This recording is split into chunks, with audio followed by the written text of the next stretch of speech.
और बड़े बड़े मकान और तालिकाएं बन गई हैं, किसी ने बड़े प्लॉट्स खरीद लिए हैं। तो हमें ये पता होना चाहिए कि अब जो हमारा कानून है वो ये कहता है कि जिन लोगों ने अपराध से अचल संपत्ति बनाई है, मतलब मकान, प्लॉट, दुकान, उनको भी सीज किया जा सकता है, उनको भी जब्त किया जा सकता है और उसको सरकार अपने कब्जे में ले सकती है। और वो कार्रवाई हम लोगों ने शुरू कर दी है। तो अगर आपको ये लगता हो कि नहीं, ये हमारे देखते देखते बहुत बड़ा आदमी बन गया, तो वापस उसको सड़क पे भी आप लोग इन्हीं 3-4 सालों में वापस आते हुए भी देख लेंगे। और उसको आप अपना आदर्श नहीं बनाइए, उसको अपना हीरो मत बनाइए। इसके लिए भी ये करना बहुत जरूरी है और इसके ऊपर हमने कार्रवाई शुरू कर दी है।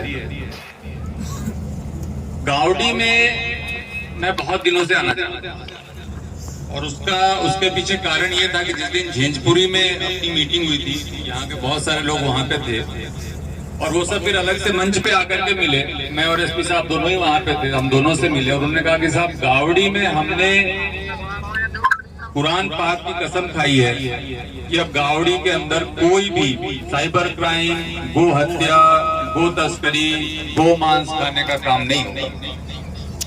और हमने अल्लाह ताला को हाजिर नाजिर मान करके ये कसम खाई है और हम चाहते हैं कि आप भी आकर के किसी तरीके की मीटिंग हमारे गावड़ी में करें।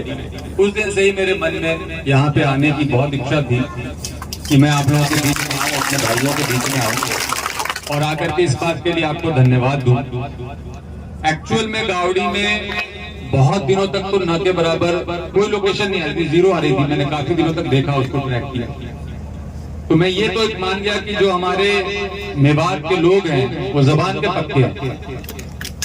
इन्होंने अगर एक बार जबान दे दी, एक बार अगर कुरान शरीफ की कसम खा ली तो खा ली। और उसका उदाहरण ये गावड़ी गांव है, जहां आज भी न के बराबर ही लोकेशन आ रहा है।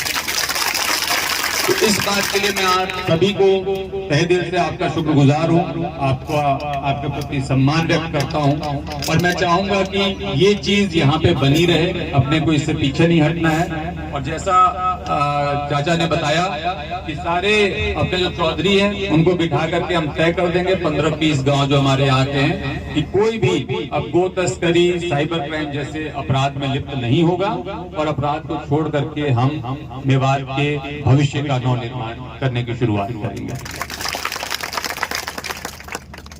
जैसा कि यहाँ पे बहुत सारे लोगों ने कहा कि हमारे इसी मेवात से बहुत सारे आईएएस हैं, आईपीएस ऑफिसर्स हैं।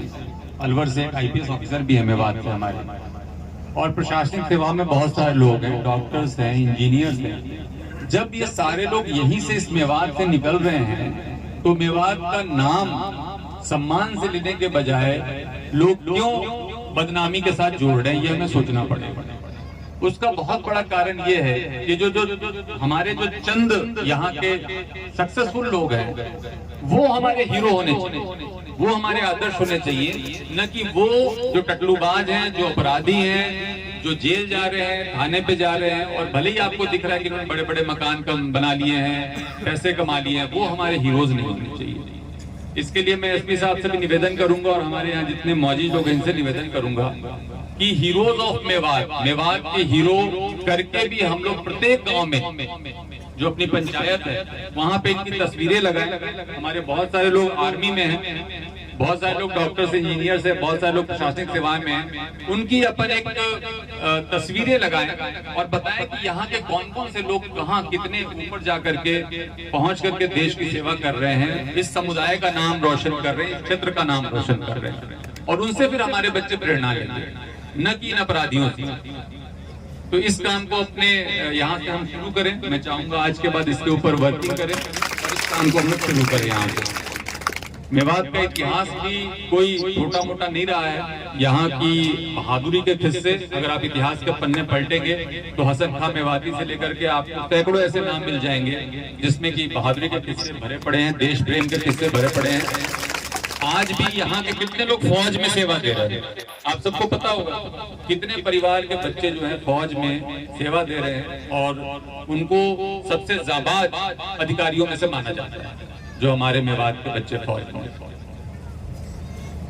हमारा ये मानना है कि अपराधियों का कोई जाति धर्म नहीं होता, और इस बात को अगर आप मेरे कुछ इंटरव्यूज भी अगर आप देखेंगे जो सोशल मीडिया पे हैं, तो कई बार ये चला के पूछा जाता है कि साहब ये साइबर क्राइम कोई एक धर्म विशेष के लोग कर रहे हैं क्या? तो नेशनल मीडिया पे मैंने बहुत स्पष्ट तौर पे खंडन किया कि नहीं, अपराध का धर्म से जाति से कोई लेना देना नहीं होता है। इसका लेना देना केवल लालच से। जो व्यक्ति लालची है, जो अपराधी प्रवृत्ति का, वो इस काम को कर रहा है। और ऐसा नहीं कि साइबर क्राइम केवल मेव मुसलमान ही कर रहे हैं, इस मेवात के बहुत सारे जाति के लोग इससे जुड़े हुए हैं। और पुलिस के आपको ज्यादा दिखता हो, ज्यादा मेव बंद हो रहे हैं, उसका बहुत बड़ा कारण है कि हम कहीं ना कहीं ज्यादा इसमें इन्वॉल्व हैं, हम कहीं ना कहीं इसमें ज्यादा शामिल हैं। नहीं तो अभी जो सुरेश गुजर पकड़ा गया था आरसी वाला, उसकी क्या स्थिति हुई देखी थी आप लोगों ने? मेव तो नहीं था वो, फिर भी उसकी तो स्थिति वही हुई ना।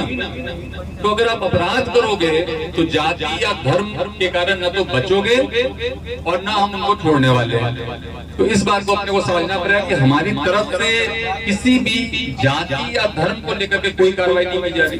आप इस अपराध को छोड़ दीजिए, पुलिस का चेहरा देखना आपके लिए बहुत मुश्किल हो जाएगा। क्यों आएंगे? हमें अच्छा लगेगा जबकि हम आपके लिए नौकरी का वेरिफिकेशन की जांच करने